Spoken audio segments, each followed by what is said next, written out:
Hi, this is Sean Henry from Henry's Becoming. If you haven't heard about Anchor, it's the easiest way to make a podcast. Let me explain. It's free. There's creation tools that allow you to record and edit your podcast right from your phone or computer. Anchor will distribute your podcast for you so it can be heard on Spotify, Apple, Podcasts, and many more.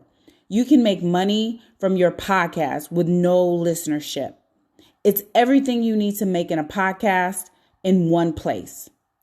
Download the free Anchor app or go to anchor.fm to get started. Stay surrounded by like-minded people. Don't allow yourself to veer off from the pack, because that's where the real lions and the sharks are going to get you, right? If you ever see it, that's who they go for. They go for that weak link. They see the one that veered away just enough for the pack so that they can get you. And those lions aren't lions. That's your friends. That could be your family. That could be the negative Nancy's and the dreadful whoever's, the miserable people. Right, you drift away from the like-minded, the crazy ones we call ourselves. You drift away from the crazy ones just enough, and these people can pull you back home. So if I had to offer that advice, I would say stay close to those people. Grab somebody's coattail. Don't be afraid to reach out and talk. Get a mentor. That's something that has gotten me through a lot of things. Somebody that's gonna give you their time in exchange for maybe, hey, buy me a book, or, just listen to me when I have problems, if that, or just promise that you'll do the same for somebody else, but stay close to the fire. That's where the warmth is. That's where the personal development is. That's where you'll get the most benefit. But if you stay away from that fire and surround yourself with those people that don't really support you in that way, you'll find yourself falling by the wayside and out of business very fast. What certifications are you vetting the chefs? Yes. Okay. So what we're doing is it's going to be, a take all kind of thing.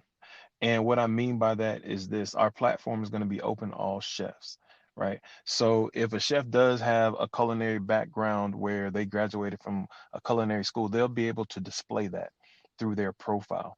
So if a customer comes on there and they're looking like, I want a chef, and they see Chef Boyardee, right? They'll be able to go to Chef Boyardee's profile and click their certifications, right? And Chef Boyardee may be a highly certified chef. He may be a member of the American Chefs Association or whatever it may be, and they'll be able to have these badges or these certificates displayed, or just the name that they're a part of, their credentials laid out. And so what that makes you is more trustworthy on our platform. From there, even if you're a novice chef just coming out and you haven't went and got any certification like Safe Serve or Serve Safe, I always get that backwards. I don't know which one it is, but I know Serve it's a safe. certification. Serve Safe, there it is. Right, thank you. I always have to get corrected on it. But so you got the Serve Safe certification. That's major. So that looks good on you. But if you don't have that yet, we're also going to be helping and looking to provide chefs with that opportunity and that how do you want to say it, information to help guide them in that right way. So we'll give them those essentials. But out the gate, it might not help you get booked, but this is what our platform is for. Is for people to take a chance on you and help build that trust. And even without certifications, you may not be uh it doesn't matter. I say that even with or without certifications, it's all about your skill and what you're bringing to the table. So what MobiChef does is essentially level the playing field for all chefs, right? So if you're just coming out but you're better than this chef that's been in the game, that's all kinds of credentialed, you still have a shot of outdoing that chef for whatever reason it may be. If you're getting your 5-star chef, you're on our platform, you're getting rated high, those types of things. So it's not that we require certifications, it's just that we require top-notch service from you. And if you do have those credentials, it helps you get booked, and it could help you overall. But even still, it's all about your skill, your talent, and your efforts, Yeah. and how you treat your customers. Yeah. Well, coming from 21 years in the food service industry for the government, Mhm. you definitely want to make sure that anybody providing food has some form of Right. certification, just so Right. your platform is not, uh, your platform, it holds a little bit more, or allows it to Prestige. be, yeah, I get it. exactly. That's part of what we're doing, and I was ironing that out. That's a little bit of my R&D, is how would we be able, and would we be even be able to uh, establish a mentorship system where that chef may bring a sample dish or something along those lines, and any certifications that they do have, and and we can put their status. They can always sign up on the platform, but until they get, if we require a minimum certification or at least a culinary art school certification of some sort, certificate, then we could put their status into pending. So that's how that goes from the vetting standpoint. uh I never, when I did start this, I never wanted to Hmm. exclude anyone, except bad, really, really, really bad people. But outside of that, I wanted everyone to have a fair shot, because some people that haven't touched the kitchen, you know uh may be a good chef, but it is up to the Hmm. consumer to make that choice. Because when they go on our platform and they go on the app and they're going to be looking for what they want, and they'll be able to get what they want. So you literally get what you pay for. And so if you're looking at, hey, I want to give a new chef a shot, then that's how that goes. That chef needs prestige, right? So we do want to vet our chefs with the background checks. We want to make sure that they're not criminals, um, certain types of criminals, because everybody does deserve a Absolutely. second Hmm. chance. Mostly, some people just don't. And I was telling a couple of buddies and fraternity brothers of mine, I said, I have a problem with women beaters, and I have a Hmm. problem with pedophiles. Um, I also have a Yeah. problem with murderers too. But just there's a certain category of people that Hmm. we just won't take. But if just different things, we're looking at that, because I understood that some people shun other people, and that causes more problems. So if we can be a problem solver in more than one way, I want that to be MobiChef. Yeah. What So with the MobiChef launching, when you did your grand opening a year ago, Hmm. Hmm. how did you market that? Well, just through personal social media, friends, family, my network, and those that were involved with me, their networks. We leveraged that heavily, and we also ran social media campaigns through Facebook as well as through Instagram. The event, you can actually book through Eventbrite, so we did have a couple of sales from there, where people just kind of came across the event and checked it out. But it was mostly family and friends, and those that I networked with. How did you l- like quantify, or the amount of traffic that came from each one, from your ads, especially your Facebook ads or your any of your social media Right. ads? So Eventbrite helped out a lot with that. I was able to see what clicks and get insights on certain things. If it was something where they organically found us through Eventbrite, whether it was a click on the link that we shared on Facebook or on Instagram. So those were the two main ways that people actually booked. And then it would be like sending out, someone may ask, hey, send me the link. And a lot of that's where most, or the majority, came from, was our, I guess you can call it, guerrilla marketing, where we were just messaging people and sending them the link, and they would click that link and they would go in, check it out Okay. from there. And then you said, when you did your event, you basically leveraged that event to create the next event. Can you talk about that a little bit? Yeah. Bayfay. Book an Hmm. event from an event. Um, So basically, all that is, that's a concept that I learned in network marketing is, book a training from a training type thing, but book an event from an event. And basically, that's just uh, in the mindset where if someone is at that event and they like what they were, and they were intrigued by the whole concept of MobiChef, and they also all of a sudden they get this moment of clarity where, hey, you know what, I got something coming up, or hey, you know what, I want a chef to cook for me. So all of a sudden what we do is we encourage that person to go ahead to our website and book a chef, submit their reservation for a booking. And then from there, what would happen is we take those same that inquiry or whatever it may be and that reservation, and we'd send it out to our chefs, and the chefs will respond and they get a price. If it's the price that they like, then so on. We book that, and that's what happened. We actually would book about 2 to 3 events after each of the past 2 events that we've done in the last year, the 2 events that we did last year, I say. And that's where that concept for me, I understand it, is booking an And event from so an are event. multiple chefs bidding on the same, and when you're saying event, you're saying like an individual person. So say I have, oh, okay. Right, a Okay. booking. So Right. are each Hmm. chef bidding on the same booking?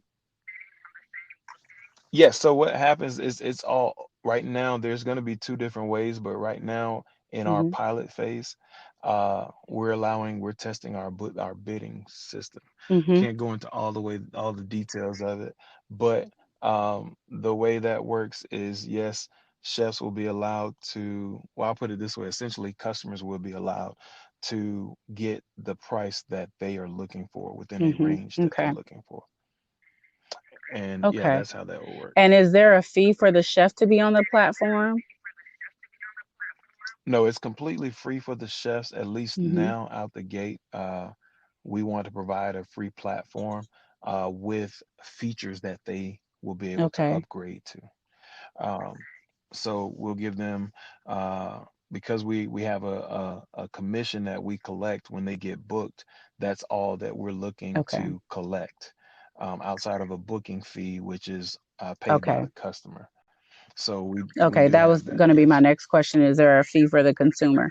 So there's Mhm. a booking fee for the consumer. Is that in the price to book the chef? Right. So it's gonna be it's gonna be very low. It's nothing Okay.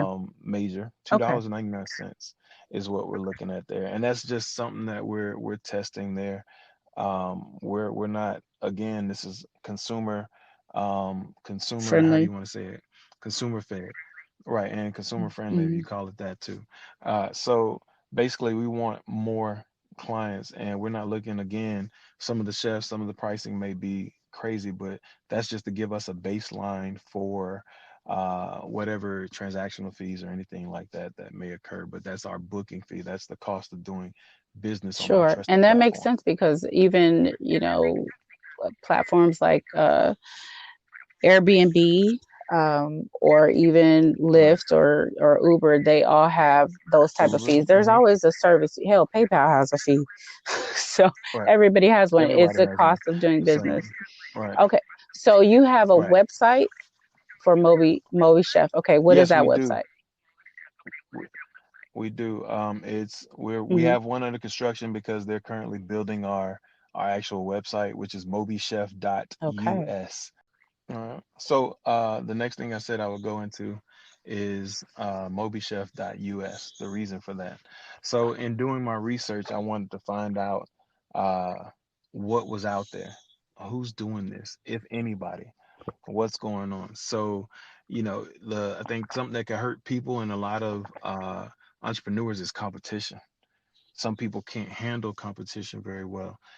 So what I saw, I did some research, and then one day I was on, I think, Instagram, just looking for my name for MobiChef, and then this MobiChef.hk popped up, and my heart dropped. I said, "What in the hell is this?" And come to find out, in doing my research, it's actually a MobiChef concept in Wow. Hong Kong, China. And I was like, I knew I had a counterpart in China. I knew somebody with my brain was in freaking China. I just it bothered me, and I was like, oh my God. I said, you know what? That's okay. I said, when we blow up here in the United States, we're gonna go buy them out, and that'll help us branch into our global operations. That's all I wanted. That's all I cared about at the moment. My heart did drop for a second, slightly defeated because you're thinking that you had the first concept of it. No, I didn't, and that's okay. But now I know that I have to do better than them, and I have to do it quicker than them because I want that market share. I'm coming for them. And you know, for me, that was validation that hey, you're on the right track. Somebody else had this idea Absolutely. too. But in here in the United States, that's why we have the U.S. because here in the United States, we're it. There have been other companies that have tried different concepts like this, but some have been successful and failed because they didn't have the vision to carry it on and know what to do next when it was time to evolve and scale. They couldn't scale. And so that's something that I wanted to make sure that as we grow and when we start growing, that we're going to be able to scale the concept. So I want to be, years, months, years, ahead, all the way into what does MobiChef look like 10 years from now. And 10 years from now, I promise you, I don't think I'd be in the business of MobiChef. And that's only because I plan on making my money and somebody's going to offer me a football team or some kind of money like that to buy this concept from me because it's so awesome. But you always have to have the exit strategy. But that's where MobiChef came from with MobiChef USA. um, I will tell you that it was kind of shocking again to see that someone had an idea and its similarities, but that's what happens, and that's why research and development or research in general is just so important to know what's out there, who's out there, so that you can actually say, all right, I'm going to be better than them. It gives you your fuel to make sure that you're outdoing whatever I competition you do definitely have. agree. I like to say it's confirmation that I'm on the right track of doing what it is that I want, because you do Right, know there is no original thought, right on. and that just proved that. Right. But you have, again, just like you said with Uber and Lyft, you have something to see. Well, first of all, my idea is amazing because someone else is already doing it in a whole nother country. And now I have Right. someone, a kind of gauge to be sure that I'm doing things the the right way and Right. better than, so that someone can Right. offer you football team ownership type money for your company. And you're right, you do have an exit strategy. So you're already letting us know that even though this is your baby, you're willing to sell it. Okay, Right, right. Not early on, but down the line, once sure, we're established. sure. Yeah, at my 5 years, part of my Okay. 5 year Well, plan. you Yes. never know. Somebody might be ready to buy it early on. Hey, hey, and that's cool too, by all means. But I want to see Hmm. it grow and go. I got different terms if they want to buy in You've already early. thought about it. I like that. I always, Yeah, yeah. I gotta sure. raise my I baby. like that. I always say I start with the end in mind, so the exit strategy, and I work Right, backwards. Yeah. right on. Okay, so you have an app for MobiChef as well. Okay. Yes, it's currently Hmm. under development. Working with an app development team here in Atlanta that saw the vision, and we're moving forward. Now, I will tell you the hardest thing and the most depressing thing that I came across was looking and finding an app Hmm. development team or an app dev team. And in doing that, you will hear if you're an entrepreneur out there and you're looking at getting an app created, I promise you, and I want to tell you this, I ain't a promise. I want to tell you this. Do not get depressed by the numbers that you hear. Do not get discouraged because you are going to hear that if you want XYZ and you want it built from the ground up, it's going to cost you $28,000 just to get a baseline app. And it's going to run into, if you want a solid, good app, it's going to cost you about $50,000, right? I'm here to tell you though that I paid none of that for my Mm. app. Um, I I saw those numbers and they scared me because I was like, well, that's a whole lot of money. Can we break that down? Can I make some Hmm. installment payments? Can I put something on it? Can I use some credit? Right. Can I put something on it? And because developers take their craft seriously and take their job seriously, they're not they've been through the gauntlet of people wanting to lowball them, wanting to water down their work or whatever it is, to get a lower price. And I said, you know what? Thank you for offering the value of your concept, but at this time, that's not in my Hmm. vision, within my vision. So I had to keep searching, and it was actually a year-long process of getting those numbers, uh, to actually before I actually got to someone through a friend who said, you know what, I really want to help you out. There's this guy I know that, he does app development. He has an idea of some sort, and I want to introduce you to. And it took a couple of months before she actually did it. But when she introduced us, finally we had a chance to sit down and talk, and we were able to come to a reasonable number that, because he saw the vision, he said, I want to help you with this. And I was so thankful for that at that moment. And I was just so glad that, a friend, my network had added value immediately because of that connection. And for that, now I have an app development team that's phenomenal. That's, helping me out, showing me the benchmarks where their current progress is. And it's just awesome right now. It's an awesome progress process, that I'm going through. And I just can't wait to see the step-by-step results that come from it, and then ultimately having my app, something with, my name, pushed by me, and others in my company, on the app store, on the Play Store. You type in, and this whole process has my name somewhere on it. And it's not about me, it's just about the fact that I accomplished Definitely. something. And your vision is Hmm. now available for everyone else to see, to use, to benefit from. Yes. So how do chefs join your platform? It's the same website that you'd be able to book your chef. You can also sign up to become a chef and a part of And the that's Moby, MobiChef team. mm-hmm, So mobichef.us, and you follow the prompts mhm, to book your chef as well as for a chef to be on the platform. Okay. yes, Are you a full-time entrepreneur now? mentally yes. Okay. Physically, not yet, because I do understand that people actually are offering money to Hmm. help you build your dreams Hmm. in exchange for time. So I understand how that works. So I signed up, and I trade my time for money for now, so that one day when my dream is built, I can, terminate that relationship where I'm trading my time for money and trading my time for Absolutely. fun. Well, I think also Hmm. too, because we do say that we trade our time for money, but as an entrepreneur, you're still doing the same thing. It's just on your own terms. Right.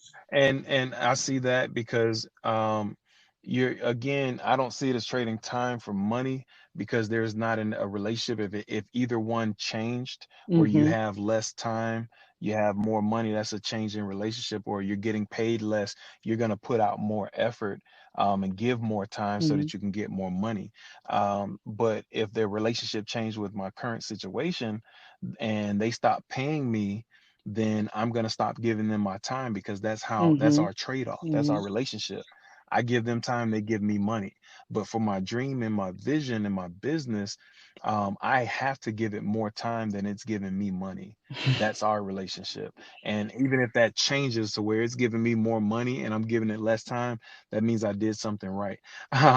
And so now I can back away from, but I don't see that as an exchange. I see it more as, um, your reward, your work and reward, or your risk and Hmm. reward for your work, Yeah. or your You're reward for your work, for your risk and work. Yeah. all of that. Many boast about their gross profits without discussing the cost to run their Hmm. business and their overhead. So you have Moby Chef right now in the beginning stages, but you've experienced businesses from your peppermint mobile business to party promoting to gimme kicks to all the other businesses that you've had. So you've seen your revenue. Okay, so Right. what is your opinion about the false narrative that you quit your 9 to 5, give up your guaranteed check, in air quotes, guaranteed is air quotes, guaranteed check to become an entrepreneur and make $1 million overnight, because everything is $1 million, or like referring back to what you said earlier, 10 figures. So every Right. 10 figures. Woo, that's a 10 good one. figures. So everything is make $1 million overnight. So what's your take on the gross narrative report? All right. So with that, first thing is if somebody in any industry tells you you're gonna make $1 million Mm-hmm. overnight, run. If somebody tells you they have $1 billion Mm-hmm. idea, run away from them, not toward Mm-hmm. them, run away from them, because that person is delusional. That person does not have any solid plan on how they're going to get that billion. They may have an idea, yes, but if they go immediately from my idea to $1 billion, that's something that you're not going to believe in. That's totally unfathomable. That's far fetched, right? Um, but if someone's saying, hey, you know what, through hard work, this is what you can get, this is where it got me, there's no problem with that. But I do see what you're talking about. I have seen it before where someone takes uh, their physical success, the money that they've made, whether it's their gross amount, and not talk about their overhead. They put it out there. Yeah, I got all this money, and yeah, look what I did just by doing this or following these few simple steps. Uh, that's just baiting somebody and setting somebody up for a future failure. I don't think it's cool at all. As you see here, I said, don't sell dreams, you sell hope, right? And by doing that, what you're doing is you're setting them up for future success, saying, hey, you know what? I'm not going to show you all my flashy cars and not tell you how I got them. I'm not gonna let you sit up here and believe that, hey, I got money, but I don't have any overhead in my business. I'm not paying for personal development. I'm not paying to travel. I'm not paying, people to record me or anything like that. So, when people are doing that, it does upset me because it makes a hardworking entrepreneur look like, because they're sharing their entire journey, it makes them look like they're not as successful. Hey, this guy over here is just choosing to put up his front. Hey, I know that people are attracted to success. They're not attracted to the work behind it. They're attracted to the success, I'm sorry. And so if I can just show them my success, I can get them to follow me into whatever venture or whatever it is that I'm looking to do. Um, so I do look at those people that I don't look down on them, but I do look away. I'll put it that way, from those people that want to, as we say, flaunt your money and show off, because they know within their heart of hearts that it took a lot more for them to get what they got, and now they're just showing off, knowing that half of that money, if not 90% of that money, or 80%, whatever it may be, is going back into their business, and they only have a little bit to carry over into the black from an accounting perspective. Definitely. So like what you just said a few Yeah. minutes ago about um, pretty much knowing that someone's going to be willing to buy your company, MobiChef, in about 5 years, is because of the work that you did with the mobile peppermint business, with the parties, with the CC's barbecue, all of that experience, Gimme Uh, Kicks, all of that experience is is shortened the learning curve for MobiChef, e- even though this is something Indeed. totally different from, well, not totally, because all of that was mobile, but you've advanced it. Right. Now Gimme Kicks, Right. you launched a website, and now you're going even further with the mobile app for MobiChef. So um, all of that was a lessons learned and shortened the curve. Okay. So Right. and obviously you're not um you're used to being an entrepreneur. What is the most rewarding part of being an entrepreneur? Um, it's really the small things. The short choppy steps, the victories, the little gains that you see, the progress that you make. For me, though, that's what drives me. Just like I said, when I helped the customer, I had did certain things all day, but finally one thing happened, and that one thing made everything work. So when that happens for me, when that clarity comes through and that resolution comes through, I get excited about that. I celebrate those small things because I know that uh, it keeps it keeps me going. It gives me the fuel that I need. It helps business run smoother. It's those short, choppy steps. It's those chipaways that we have that allows us to eventually get to our goal and reach our goal. And that's what is probably most rewarding for me, and fulfilling as Okay. And well. then what are some of the challenges about being an entrepreneur? Mm. Hmm. Staying motivated, getting excited, listening to other people, getting out your own way. Those are the challenges, and those are all personal things. None of those require money or anything. It just requires your effort. And that's a big challenge for a lot of people, is how much effort am I willing to give? And it's a shame that as humans we have limitations, and our limitations sometimes and often hold us back and cause us to make decisions that ultimately uh, cause our failures in life, or cause us not to be as successful as we'd like. And yeah, those are the biggest challenge. If I had to sum it up one way, is just getting out of your way, is the Getting biggest out of your challenge. head because yeah, you can talk Yes. yourself out of a whole lot. What is one action or a new business owner can do, or even a current business owner can do to get past the stagnant phase? Because we do experience those as well. Mhm. Right. So what I would do is, it's a phrase. It's called stay close to the fire. Mm, And what I mean by that is stay surrounded by like-minded mhm. people.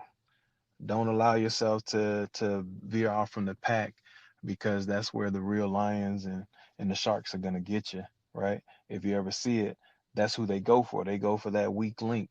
They see the one that veered away just enough for the pack so that they can get you. And those lions aren't lions. That's your friends. That could be your family. That could be the negative Nancy's and the dreadful whoever's, the miserable people, right? You drift away from the like-minded, the crazy ones we call ourselves.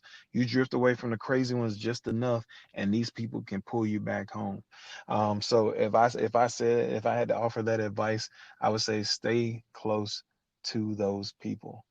Grab somebody's coattail. Don't be afraid to reach out and talk. Get a mentor. That's something that has gotten me through a lot of things. Somebody that's gonna give you their time in exchange for, maybe, hey, buy me a book, or just listen to me when I have problems, if that, or just promise that you'll do the same for somebody else, but stay close to the fire. That's where the warmth is. That's where the personal development is. That's where you'll get the most benefit. But if you stay away from that fire and surround yourself with those people that don't really support you in that way, you'll find yourself falling by the wayside and out of business very fast. What is some advice that you would give those who are considering entrepreneurship, or trying to decide if that is for them, some form of it? Yeah. I'd say it like this. Don't be afraid to take a leap of faith. That's one of the biggest things I would say, because when we're getting in the pool, a lot of people like to dip their toe in the water, to see if it's cold or however it's gonna be. But eventually, guess what happens? You jump in and say, "Bump it." If it's cold, I'm gonna get cold. My body will adjust. And that part right there, if you understand that you will adjust when you take that leap of faith, things are gonna happen that your mind and your body will change and adjust to whatever your environment becomes at that time. Then now you'll be a little bit more at ease with your decision for taking that jump and whatever it may be toward your dreams and your goals and whatever you're driven to do or become. Wow. Yeah, it's just nothing Hmm. but facts. With your legacy building, so you talked about this a little bit earlier too, the 5-year plan for this business. But Hmm. just as a whole, what is the impact that you are hoping to achieve with your business All right. or just your life in general? All right, cool. So I've always had this heart of hearts where I wanted to help people. I see it every day. If I see somebody on the side of the road, a part of me hurts for them. If I see somebody broken down on the side of the road, a part of me wants to stop my car and help. But I know there's a lot of Mhm. crazies out here in the world, so I don't want to get set up. But even still, to answer your question, the first thing is I just want to be someone that my son can be proud of. That actually drives me more than anything. Is when they ask my son, "Who's your dad?" or "What does your dad do?" I want him to be able to say proudly, "My dad does this, my dad does that." I don't want him to say, "Hey, I don't know what my dad does." That right there would make me feel as a failure in life, like I didn't do enough for my son to even want to recognize and inquire about what I do. But now he knows, and that's part of it. But to leave something behind for him, to be able to say, "Hey, you know what, this is my dad's hard work, and this is now in turn going to be my hard work, and this is going to be the reason I work hard." It doesn't have to be the same business or anything, whatever it may be. I want him to take what I did, my efforts, my work ethic. I want him to take those things and say, "I saw what my dad did and who he became because of it." And for that, I'm going to take those same traits and carry them into my successful life. um, the other thing to that, and this may sound weird, but I'd love to be born back into my family. We all want to change that generational curse and break the generational curse. Well, I'd like to come back as and reincarnate as a member of my family, some newborn baby, and be able to honor myself, which may sound a little narcissistic, but in a way, I just want to see what I Mhm. did. I may not know it, but I want to be able to benefit from what I did, to where I changed that legacy, to where I can see where my great great great uncle, Chester Smith, uh, what he did and the sacrifice that he made back then set us up for the type of life that we live now.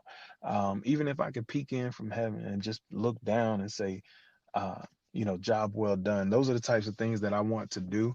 But I also want to be able to be in a position to tell my story like I am now. So I appreciate you for this, but to be able to tell my story and in hopes that one day is somebody's going to listen to this and it's going to change their life. It's going to let them know that, hey, you know what?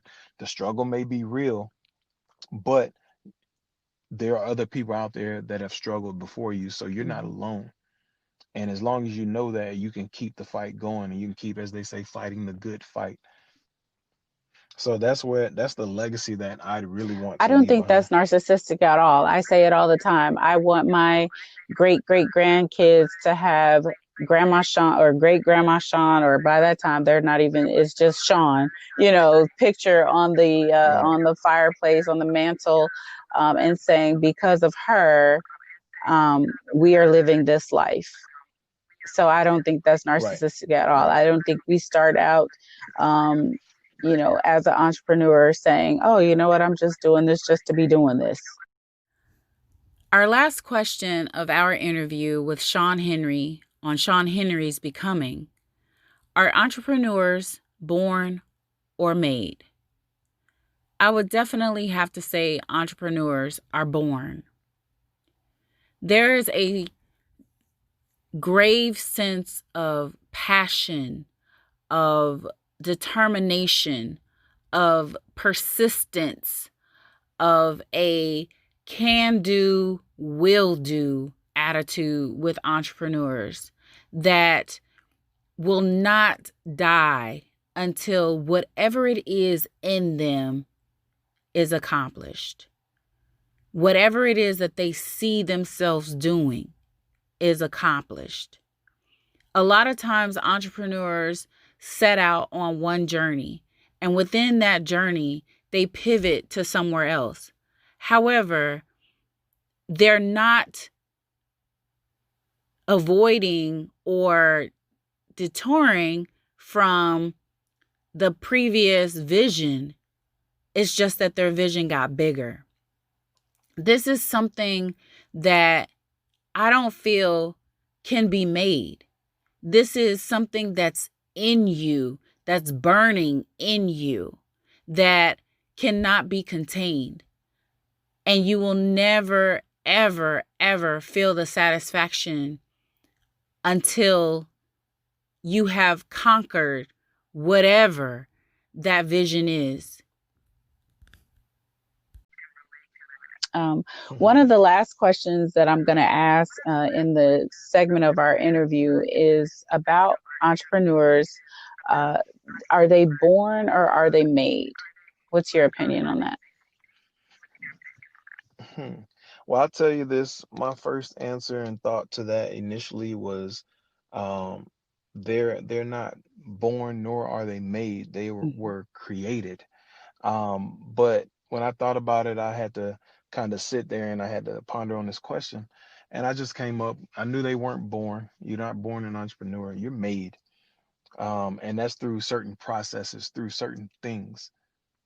And when something's made, it's pieced together, and by whatever it is. And for me, it's been life. It's been certain lessons that I've learned over years that made me an entrepreneur. Now it's going to make me a business owner. It made me a creator. It made me a founder. It made me a forever learner. And so now I'm an entrepreneur overall, and I've been made into this through my learnings and my dealings and lessons through life. I've been made. So, can you give us the name of a Black-owned small business, what they do, how do we find them? Okay. I'm gonna shout out something that I actually, will lay claim to as creating, but now it's something else. It's more stemmed toward my uncles and their families. CC's Barbecue. Uh, my two uncles, my big uncles, they started this back up, and to me and to a lot of other people, I'm not even biased, but they serve some of the best barbecue that you can say you'd ever have in your lifetime. And I always compare, when I go anywhere, I always compare someone's flavor in their barbecue to the flavor that you get in the smoked meat that my uncles provide. And the sauce is just like extra. They say if you got real good barbecue, you don't even need sauce. And time after time, when we go out to and I visit the barbecue stand, I hear that a lot out there. Say, no, no, no, don't put my sauce on there. Put it on the side. Y'all know y'all good. Y'all meat good, and that's I hear it all the time. And it's a testament to them wanting to provide quality service, and and great food. So to that I say CC's Barbecue. You can find them on Instagram at CC's Barbecue Lounge. CCSBBQLOUNGE. And also you can contact them. Their phone number is 404-824-7942. And the person that you're looking to contact is Oh, Christopher wow. Calloway. Okay. And then what area are they in? Because you came from Miami, then you were in Albany, then you talked about Uh, Valdosta, now you're in Atlanta. So what area is CC's? right. They're, Okay. they're here in Atlanta. All right. So name a book that has helped you in your business or helped you grow or helped your business grow. Mm. Now this was a tough question because I wanted to start naming a lot of books and the bits and pieces Hmm. I got from them. But The main one I will go with, I want to name two. The main one I will go with, though, is The Slight Edge Mm-hmm. by Jeff Olson. And the second book that really helped me, it gave me a mindset, was a book called The Millionaire Mind by T. Harv Eker. Well, thank you so much for joining us on Sean Henry's Becoming. I want to ask you, how do people get in contact with you for MobiChef? Well, you can reach out to me. You can find me on Instagram at I Spy Chess. That's I Spy and CHES, first four letters of my name. You can also find MobiChef on Instagram at MobiChef USA. MobiChef USA. And if you want to connect with me on Facebook, it's Chester Smith. Or if you want to connect with MobiChef, it's same thing, MobiChef USA. Okay. Thank you so much, Chester, for joining us. I appreciate you so much, Sean. I'm glad this platform exists because it's given me some of the confirmation that I needed to say, you know what, you can do this too. Manifestation says, I ask for what I want. I command what I want. I send it out into the universe, and I, without a doubt in my faith and my belief, wait for it to come back to me. I don't look for my blessings. I send the energy out to go get it, and it comes back to find me. Michi X. Till next time, this has been an episode of Sean Henry's Becoming.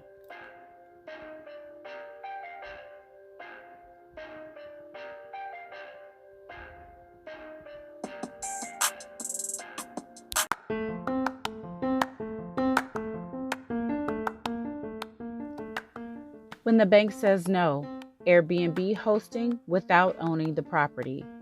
Read how one woman took a bank's rejection for financing and turned it into a lucrative Airbnb business without owning the property.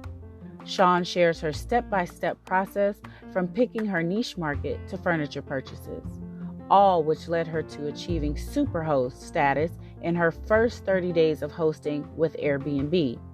Learn how she made almost $20,000 in less than 7 months while still maintaining her full-time job.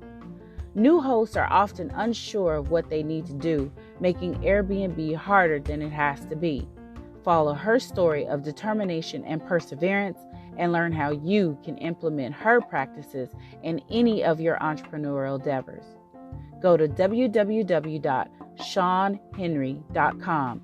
That's www.ShunHenry to order your copy of When the Bank Says No, Airbnb hosting without owning the property.